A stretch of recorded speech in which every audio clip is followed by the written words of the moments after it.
Hello everyone, here in this video we are going to discuss how to enable and use Stage Manager on Mac. So with that being said, let's get started. First of all, let us discuss how we can enable Stage Manager.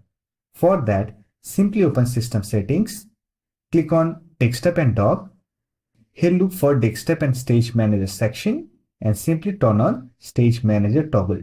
When you enable Stage Manager, on the side of your screen, you will get list of recently opened apps.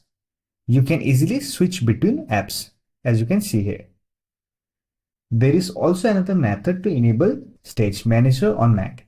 For that, simply click on Control Center icon and here you find Stage Manager. Simply use this option to turn on and turn off Stage Manager.